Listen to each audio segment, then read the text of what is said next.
What is up, YouTube? This is Ogre's deck profile. I got another deck profile list for you guys. I'm actually going to do one of my personal favorite magical musketeers. It's one of my, like I mentioned, one of my favorite decks. I personally do not like decks that just completely spam. Don't get me wrong, I am combo friendly, but 15 minutes a turn just doesn't really sit well with me. It's fun, you get to blow up, but I like decks that are consistent and just something that does not feel like autopilot, if that makes sense. And they also have a very unique playstyle, like, which I'll get to explaining, but without too much, let's just go straight into it. First, I run the triple Caspar, which is a must in this deck. He is your Rhoda. So something to explain about the deck. All of the magical musket monsters, magical musketeers, have the same effect, and I'll read it to you. It says, during either player's turn, you can activate magical musket spell or traps from your hand, directly from your hand, which is very good. Pretty much makes all of your support cards hand traps.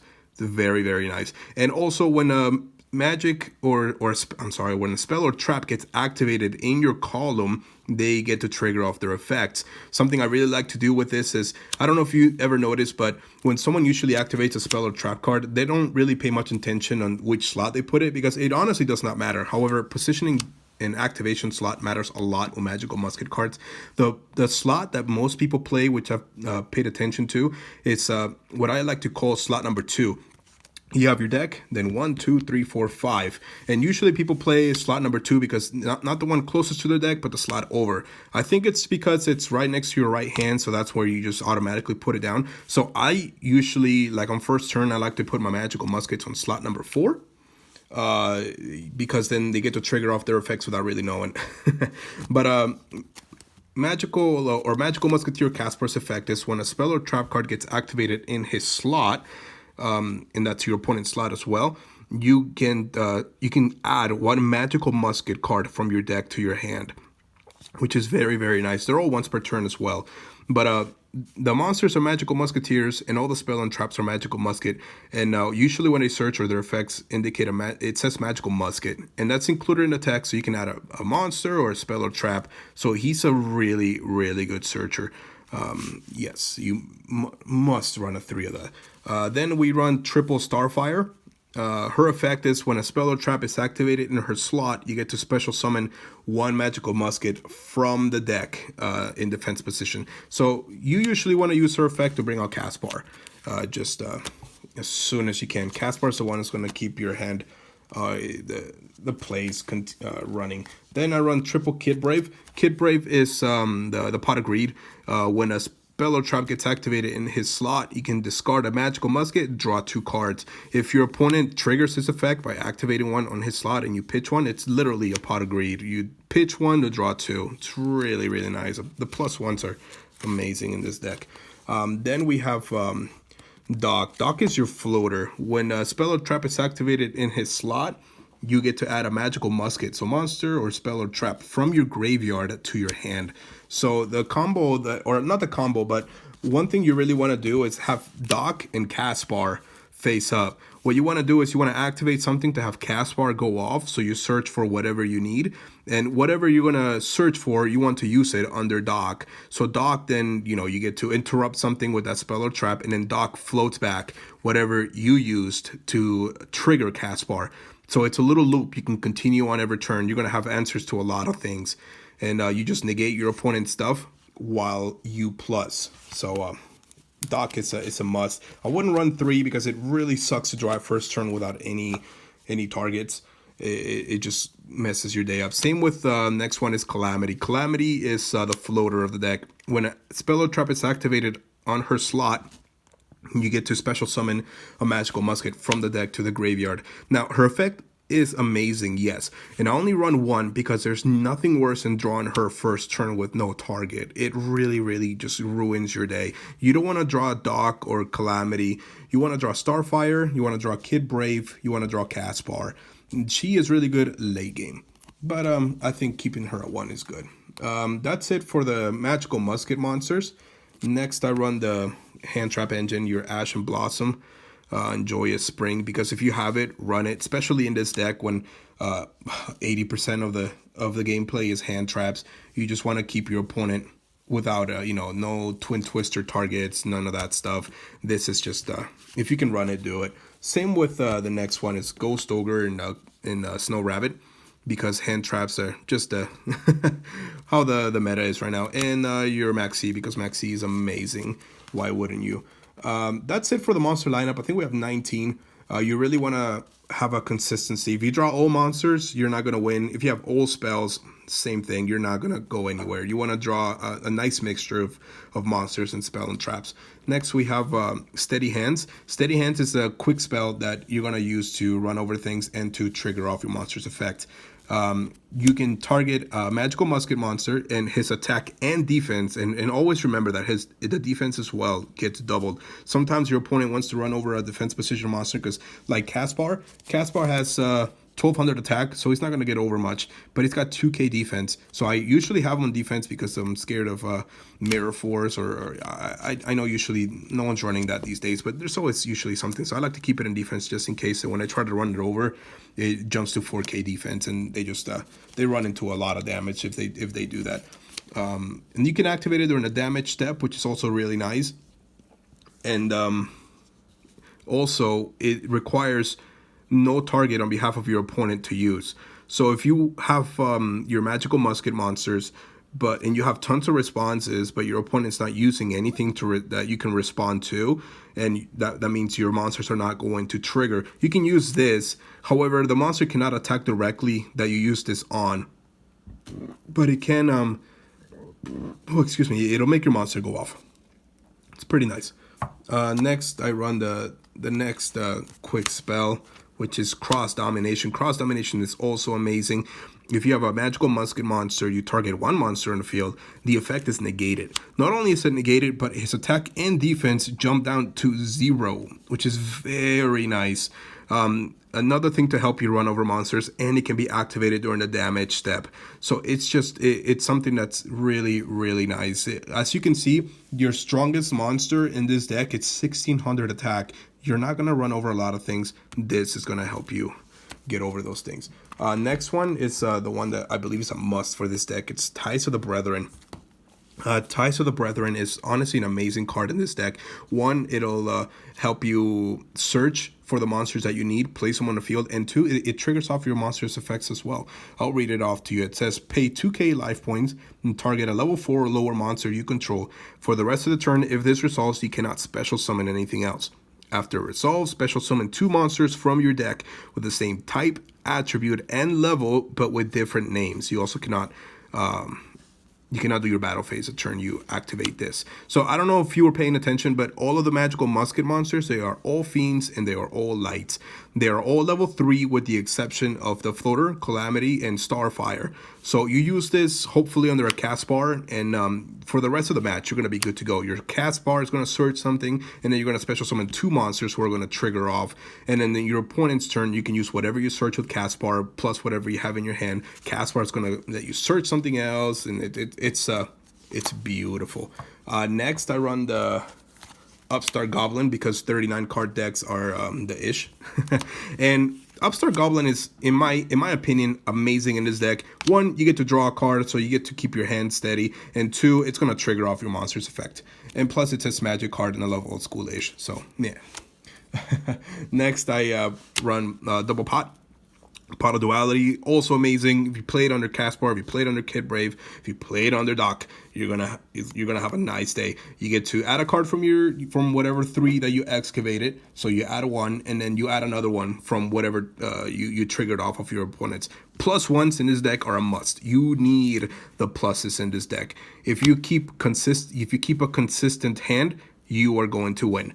This deck is very, very consistent, and that's what I like to do with decks, to be honest. If the deck is supposed to be consistent, I'm going to try to run as many engines to keep that going. I'm not going to throw in some other engines that might help me and get over things, or engines that are like I don't know, kaijus or anything, because it makes sense, yes, but if the deck is supposed to be for consistency, I'm going to put as much consistency as possible so I can make the deck excel. Then I just run one more spell, just the staple Reggae Key and magic. I love this as magic, old school. So that's it for the spell lineup. For the traps, I run 3 Desperado. Desperado is a must to run 3. Pretty self-explanatory. If you have a magical musket monster, destroy, blow up 1 face-up card. Monster, spell, or trap, don't matter. Blow it up. Searchable by Caspar, as you know, and just a very good interruption. Next, I run 1 Last Stand, which is a counter trap that negates spell or trap activated by your opponent. 1 Dancing Needle, which is so versatile. You banish 3 cards from the graveyard whenever you, and this has helped me against every single deck. You know, with spirals, with the quick fix trying to bring it back, or when Resort needs to bounce back a monster, or when you know they search Sleeper and they have enough, this hurts. Just everything, every single deck, this has helped me with. It's been an amazing card. Next, the last magical musket trap I run is Fiendish Deal. Fiendish Deal is very good, but I only run 1 because it's a continuous trap, and you really only need 1. Fiendish Deal says when it gets popped by your opponent, you get to search a magical musket card. So that's like 60% of the deck. Then your monsters cannot be destroyed by card effects, which is really nice. If you have the steady hands, you're running over anything. If you have the cross domination, you're running over everything and negating effects. And with this, they're just not gonna be destroyed by battle, or by card effect. I'm sorry. So it's really, really nice. Then I run Double Strike. I was running Double Strike with 1 Solemn Warning, which was working out for me. But honestly, I swapped out another monster and Warning for the dualities, and it's worked even better for me. Strike, it's just a nice counter trap to have when your opponent special summons something problematic, or an effect, a monster effect that's going to be problematic. Get rid of it. Simple as that. Now, this deck is not very extra deck heavy. I have just a few staples, to be honest. I have 1 Proxy Dragon, because Proxy Dragon, 1 Akashic Magician, sorry if I'm butchering that name, because it requires the same type, and they're all fiends. And bouncing a card sounds nice, I guess. Decode Talker, because D-Talker. Firewall, because just staples. Biz Dweller, you can make level 4s sometimes. Same with Bujente Tsukoyama. Again, I'm butchering names. He's okay. I mean, you just require 2 level 4 light monsters, and you can detach 1. And as long as you got at least 1 card in your hand, ditch it to draw 2. Drawing 2 is always very nice. I've used this 0 times. Honestly, I've used all of these 0 times except for Abyss Dweller. 1 Paladinaimo, because I like to draw, and I don't know if I need to run something over. Castel for problematic issues. Baguska for because Baguska. Wind Up Zine Mines, because we have a lot of level 3s, and I don't want Dante, and I don't know. I think I just need level, maybe rank 3s. 1 Michael, because we do have a few tuners. The hand traps are tuners, and they're all lights. Not the monsters, but not the tuners, but the monsters are light, so you can make Michael. Trish, because if you can make it, run it. Same with Black Rose, self-explanatory, Nuke the Field. Coral Dragon, because I know we don't have any waters. You don't need a water, I don't think, for this, no. But to blow up a card is nice. And 1 Psy-Frame Lord Omega. I really don't like making side decks. Don't get me wrong, I do like side decks. I just don't like videos that show side decks, because honestly, side decks is all about who you play against. You know, if you were at my locals, you would play completely different side decks than me. But just some stuff that what I have. I have Drowning Mirror Force for attack heavy decks like Blue Eyes, because there are a few people that run Blue Eyes in my locals. The Dark Hole, because Dark Hole, double dimensional barrier, because yeah, self-explanatory. You're not really, this is not extra deck heavy, and your opponent is, so this is going to be really good. 1 Bottomless for Pendulums. Book of Moon, because Book of Moon. Then I have 1 additional Fiendish Chain in case my opponent is blow up heavy.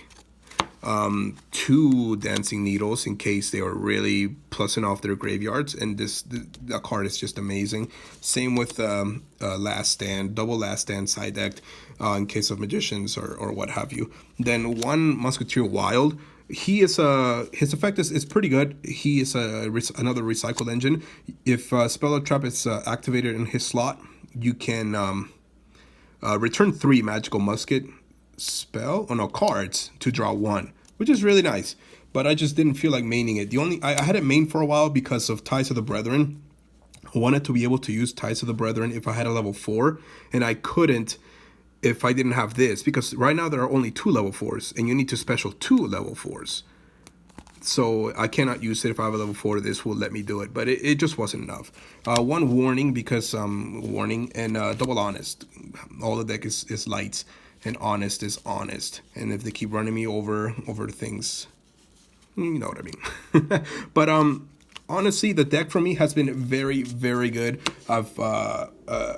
When I've held the tournaments on it, I'm landing top 3 every. I haven't been able to top first in the 5 times that I've used it, but I've never gone lower than 3. And at my locals, we have at least 18 people per tournament, and it goes for 3 or 4 hours. No, 4 or 5 hours, I should say. Oh, excuse me. But the deck is very consistent, in my opinion. All the magical musket cards let you activate your spell and traps from the hand. So you're not setting anything. Your opponent doesn't know what you have. Your opponent knows that you have hand traps, doesn't know if you have an ash, doesn't know if you have your snow rabbit, doesn't know if you can run things over. So he just sees the monsters. And it's very consistent. And I personally like decks that are like this, that are not, special summon to special to special to special. More like just let me set up and let me negate everything that you have. And I'll still have cards while you don't. This whole deck is to make your opponent burn out all of everything that they have while you still sustain. This whole deck is sustain. If you have any questions, if you have any advice on what I should run, let me know. I do know of the Toon engine, having a Toon table of contents with a Toon world. It is very nice, but I just can't really find much to take out for it. Maybe the avarices and the strikes, but I personally like the Upstart and the avarices a lot in this deck, more than the Toon engine. But again, let me know, guys. I am gonna have a giveaway once I hit 50 subscribers. I really like Dragon Ball Z mats. I don't know if you can tell, but I have a Dragon Ball Z mat right here, and I have plenty more. When I get 50 subscribers, I'm gonna do a giveaway to give one out to you guys. So subscribe, give me a thumbs up, and yeah.